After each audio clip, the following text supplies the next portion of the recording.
valendo, mas com uma série de restrições, e o Sampaoli pegando no pé dos jogadores. Sampaoli, os membros da sua comissão técnica e seu gerente de futebol, Andreatta, fizeram uma festa para comemorar o aniversário do Andreatta, e ao que consta com a presença de mulheres da noite. Pois bem, a partir desta festa, em meio a uma série de restrições no futebol, por conta exatamente do coronavírus, Sampaoli e seus auxiliares acabaram pegando a doença. E o pior, acabaram transmitindo a doença para os jogadores. O Atlético chegou a fazer partidas no Campeonato Nacional com muitos desfalques, e isso acabou pesando na classificação final do time. Se fosse só esse episódio, tudo bem, mas a relação, o dia a dia com o Sampaoli era terrível. O cara que cobrava de forma extremamente grosseira os dirigentes, passando do tom em todas as vezes em relação a reforços, em relação a investimento, em relação a reajustes salariais. O Sampaoli não cumprimentava praticamente ninguém e mais, afastava pessoas da confiança da diretoria. Membros da comissão técnica fixa não podiam nem sequer ver os treinos do Sampaoli. É por conta de todas essas circunstâncias que hoje Rafael, Rubens Menin, Ricardo Guimarães, entre outros, são contrários à chegada de Sampaoli. Ele está ficando por fim da fila. O Atlético já recebeu alguns nomes importantes, como de Tite, como por exemplo do Carlos Carvalhal, Sérgio Conceição. Pedro Martins tem o problema da multa de 4,5 milhões de dólares. Diante desse cenário, o Atlético começa a pensar em outras alternativas. Pedro Caixinha e Zubeldia hoje são os nomes mais acessíveis. E o Sampaoli aparece abaixo dos dois, apesar da pressão da torcida por conta da contratação do argentino, que já se colocou à disposição para assumir o Galo.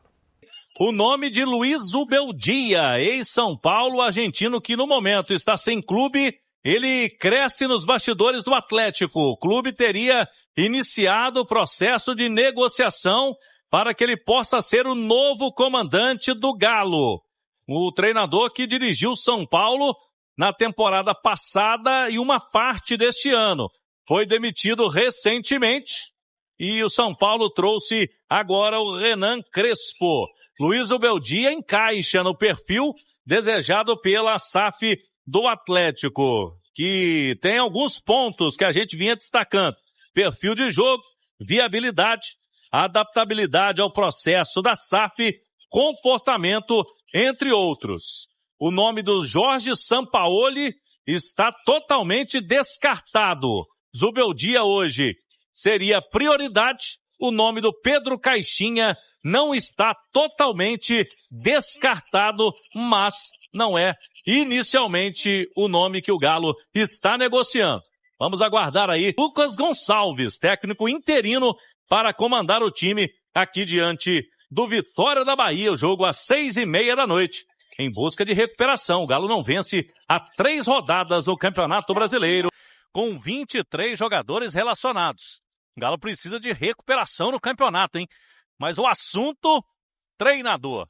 Quem será o novo comandante do Galo? A apuração da Itatiaia é de que neste momento não há nenhuma negociação avançada. O Galo tem sim uma lista pequena, já de 4, no máximo 5 nomes. E dentre esses nomes, a princípio, neste momento, o Sampaoli, que tem até um apelo popular, né, nas redes sociais, por parte do torcedor, querendo o Sampaoli de volta, ele não é prioridade. Alguns outros nomes foram comentados, como Pedro Caixinha, que dirigiu o Bragantino, também o Santos no início desse ano, também não seria prioridade. Pedro Caixinha não encaixa muito no perfil traçado pelo Atlético. O nome do Pedro Martins, outro português, esse está trabalhando fora, lá no Algarafa, no mundo árabe. Trabalhou também no Olympiacos da Grécia. O Pedro Martins tem 55 anos. Esse profissional está, sim, no perfil desejado pelo Atlético. Mas, como está empregado, há uma dificuldade. Teria que pagar uma multa rescisória para tirá-lo do Algarafa neste momento. Então o Galo quer ter convicção absoluta e por isso a diretoria não quer confundir agilidade com pressa na hora de definir o novo comandante atleticano. Inclusive, a gente entrevistou o Hulk aqui na chegada. Já fica o convite aí para você que está acompanhando esse nosso vídeo aqui nos canais de YouTube da Itatiaia.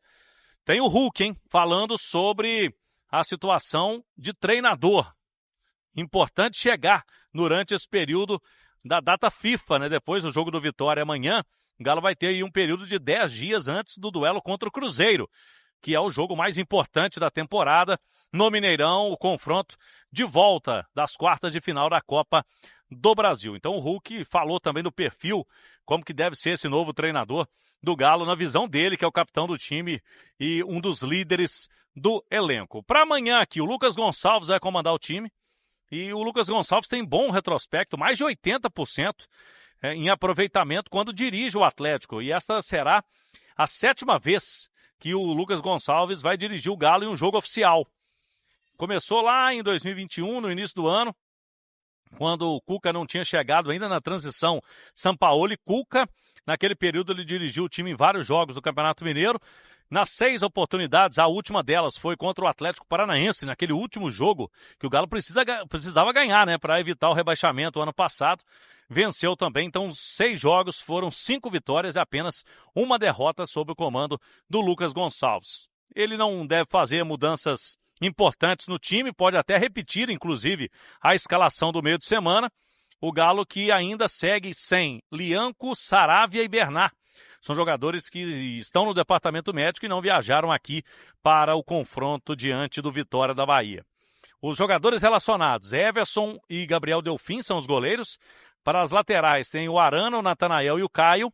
Para a zaga, Júnior Alonso, o Vitor Hugo e o Ivan Roman. Para o meio campo, Fausto Vélez.